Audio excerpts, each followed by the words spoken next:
l'essayer avec Luc Olivier pour commencer et on va parler de Toyota. Oui, Toyota Prius Prime. La dernière fois dont on a parlé de ce produit-là dans l'émission, ça n'a pas été très glorieux. On se rappelle tous d'un essai routier sur la piste, mais là, c'est un essai préliminaire.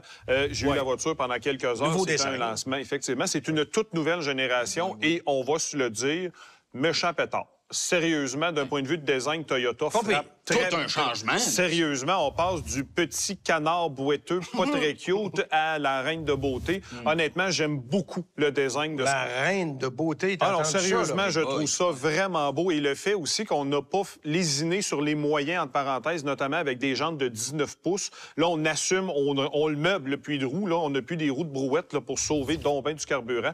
Ce qu'on a fait à la place, c'est qu'on a complètement changé l'approche technologique de la version Prime. Et là, on a un moteur 4 cylindres 2 litres. On a 2 moteurs générateurs, ce qui fait qu'on a une puissance de 99 chevaux de plus que l'ancienne génération. Ouais, ça change quasiment de vocation, finalement. Quasiment. On est rendu à 220 chevaux. Donc, quand tu prends le volant de cette voiture-là, t'as pas envie de te tirer en bas de la première falaise. Au contraire, tu as un plaisir de conduire parce que là, tu as vraiment la puissance électrique qui donne un zeste qui est très, très agréable. Sérieusement, d'un point de vue de la conduite, c'est le jour et la nuit par rapport à ce que c'était précédemment. Est-ce que c'est aussi efficace? Bien, en fait, c'est quand même assez impressionnant parce que le nerf de la guerre, évidemment, dans l'électrification, c'est la grosseur de la batterie très souvent. Et là, on passe de 8,8 à 13,8.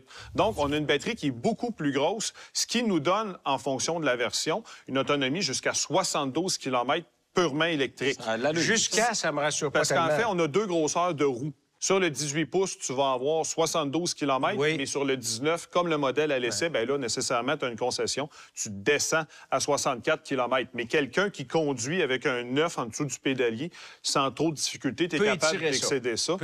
Moi, sur un parcours d'à peu près 300 km, au compte, j'ai fini avec une moyenne de 4 litres au 100, ce qui est quand même très, très bon. Les prix, évidemment, c'est quand même plus haut que c'était. La version à l'essai était tout près de 52 000 Mais... Oui, mais c'est plus ce que c'était. La qualité du véhicule est vraiment supérieure à ce que c'était. Je comprends, mais les acheteurs qui aimaient la Prius Prime pour ce qu'elle était, parce que c'est une voiture quand même qui avait un taux de satisfaction assez élevé. Très élevé, oui. Ils ont comme plus d'options. Mais en fait, la bonne nouvelle, c'est que tu as 3 niveaux d'équipement différents. Ça, moi, c'était la version XSE Premium, donc le modèle avec l'arbre de Noël. Mais dans tous les cas, tu es éligible aux rabais gouvernementaux. Donc, tu as jusqu'à 7 500 $ de rabais qui s'appliquent sur le véhicule.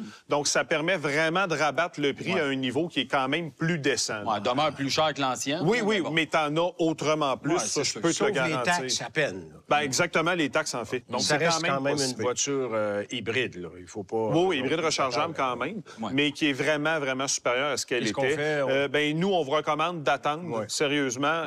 On sait d'habitude, les produits Toyota, c'est recommandé assez facilement d'habitude d'un point de vue de fiabilité, mais là, il semble avoir un départ un petit peu plus difficile d'un point de vue des technologies. Donc, on va attendre de voir comment le véhicule va se stabiliser dans le marché et aussi... Ça ne fait qu'arriver, en plus. Nouveau produit et Toyota n'en livre pratiquement pas. La demande est forte et ils ont très peu d'unités à louer pour le Canada. Donc, on n'a pas beaucoup de recul. Donc, attendez. Soyons prudents.